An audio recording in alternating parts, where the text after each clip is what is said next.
नमस्कार साथियों, आज एक बार फिर हम उपस्थित हैं एक ऐसी शौर्यपूर्ण वीर गाथा को लेकर जो हमें यह सोचने पर विवश कर देती है कि क्या कोई ऐसा बलिदान भी दे सकता है।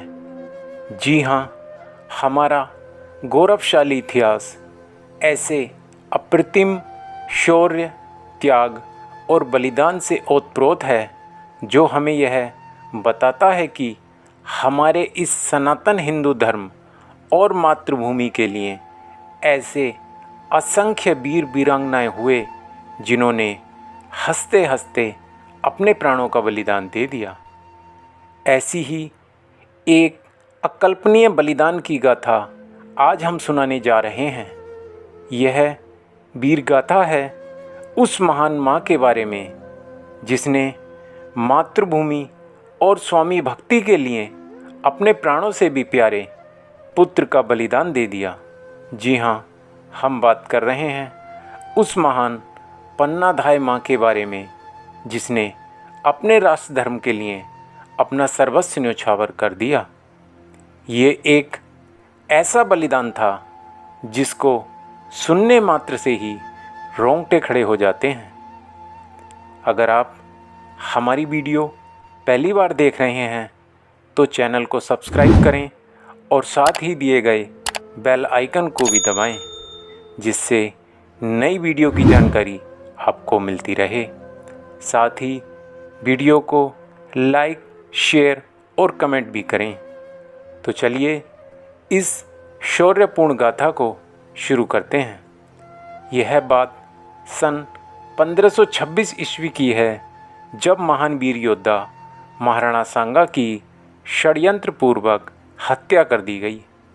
तब उनके पुत्र रतन सिंह द्वितीय सिंहासन पर विराजे, परंतु रतन सिंह का उनके सौतेले मामा सूरजमल के साथ बैर हो गया, जिसके बाद दोनों के मध्य हुए तलवार युद्ध में रतन सिंह का निधन हो गया। सूरजमल राणा सांगा की पत्नी कर्मावती के भाई थे। कर्मावती अपने पुत्र विक्रमादित्य को राजा बनाना चाहती थी, परंतु विक्रमादित्य बहुत ही निम्न कोटि का शासक व राजा सिद्ध हुआ। वह मेवाड़ के निष्ठावान व बुद्धिमान सामंतों का निरंतर अपमान करता, जिससे मेवाड़ के सामंत धीरे धीरे मेवाड़ से दूर होते गए। इस अवसर का लाभ उठाकर गुजरात के शासक बहादुर शाह ने चित्तौड़ पर आक्रमण कर दिया, जिसे राणा सांगा ने चित्तौड़ में कभी शरण दी थी। यहाँ पर एक झूठी कहानी का पर्दाफाश करना भी आवश्यक है कि कर्मावती ने बाबर के बेटे हुमायूं को एक राखी भेजकर चित्तौड़ की रक्षा की गुहार लगाई थी, जबकि ऐसी कोई राखी महारानी के द्वारा भेजी ही नहीं गई। मेवाड़ के कुछ अपमानित सामंतों ने हुमायूं से अवश्य सहायता मांगी थी, जिस पर हुमायूं ने चित्तौड़ के लिए कूच भी किया था, किंतु ग्वालियर के पास उसे बहादुर शाह का पत्र मिला, जिसमें लिखा था, मैं जिहाद करने जा रहा हूँ। यदि तुम विक्रमादित्य का साथ देते हो तो अल्लाह के सम्मुख क्या मुँह लेकर जाओगे। और क्योंकि हुमायूं भी एक मुसलमान ही था, अतः उसने ग्वालियर में ही डेरा डाल दिया। यह सफ़ेद झूठ प्रचारित किया गया कि हुमायूं चित्तौड़ विलंब से पहुंचा था, जबकि हुमायूं ग्वालियर में ही ठहर गया था। वह मेवाड़ कभी पहुंचा ही नहीं।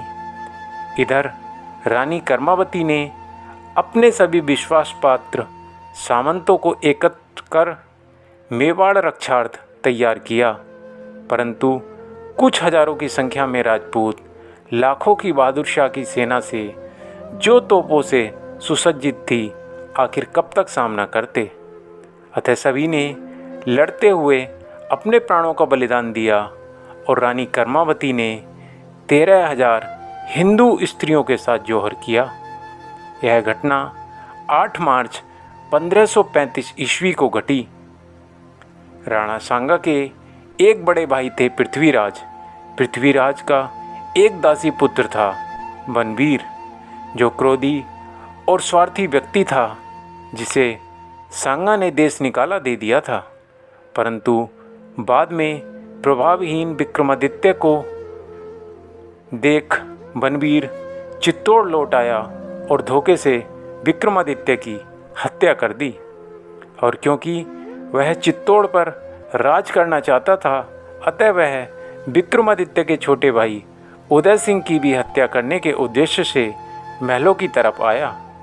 यहाँ अब हम उदय सिंह की धाय माँ के अकल्पनीय, अविश्वसनीय त्याग के साक्षी बनते हैं। पन्ना का जन्म चित्तौड़ के निकट पांडोली गांव में पिता हरचंद जी हाकड़ा के यहाँ हुआ था, जिनका बाद में सूरजमल से विवाह हुआ, जो मेवाड़ की सेना में एक सैनिक थे। जुलाई 1521 ईस्वी को पन्ना की कोख से सूरजमल के पुत्र चंदन का जन्म हुआ। और क्योंकि पन्ना ने मरते समय रानी कर्मावती को वचन दिया था कि यदि वह उनके पुत्र उदय सिंह की रक्षा अपने पुत्र चंदन से भी बढ़कर करेगी, अतः अब उसकी उस अग्नि परीक्षा का समय आ गया था। जब बनवीर ने उदय सिंह की हत्या करने के लिए महल में प्रवेश किया, तब पन्नाधाय ने अपने पुत्र चंदन को उदय सिंह के स्थान पर राजसी शयन कक्ष में सुला दिया। और क्योंकि बनवीर अत्यधिक क्रोध व आवेश में था, अतः बिना सोचे विचारे चंदन को उदय सिंह समझ सोते बच्चे के अपनी तलवार से 2 टुकड़े कर दिए।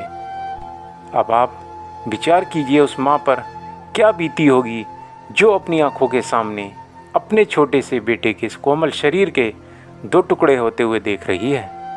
शायद अपने प्राणों का बलिदान एक बार को सरल हो भी सकता है, लेकिन जो आपको अपने प्राणों से भी अधिक प्रिय हो, उसका बलिदान हम शायद उसकी कल्पना भी नहीं कर सकते।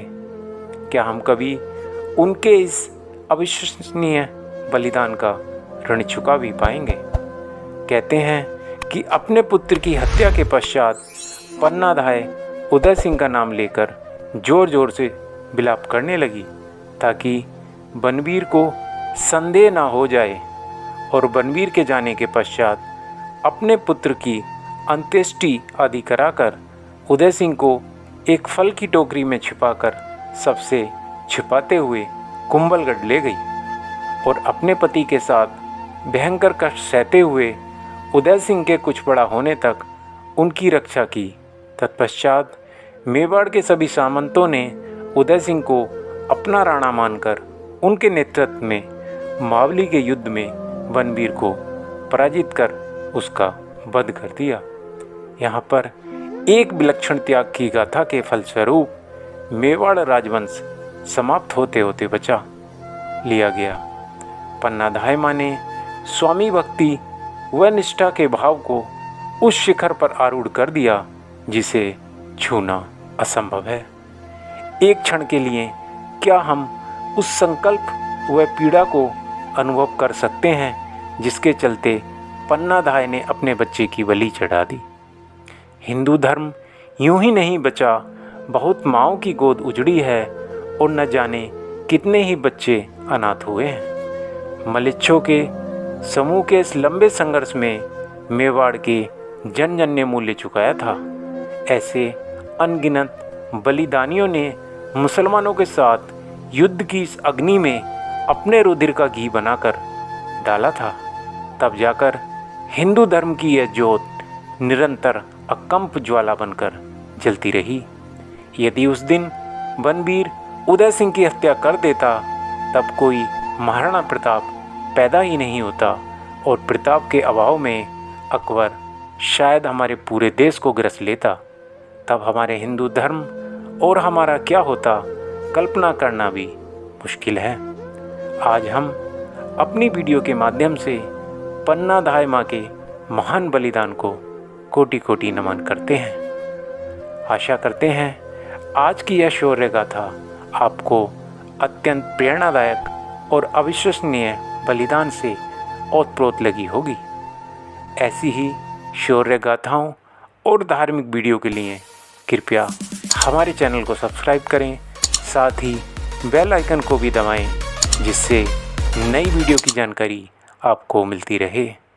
साथ ही वीडियो को लाइक, शेयर और वीडियो कैसा लगा कमेंट बॉक्स में अपनी राय अवश्य दें। धन्यवाद। नमस्ते। जय हिंद। जय भारत।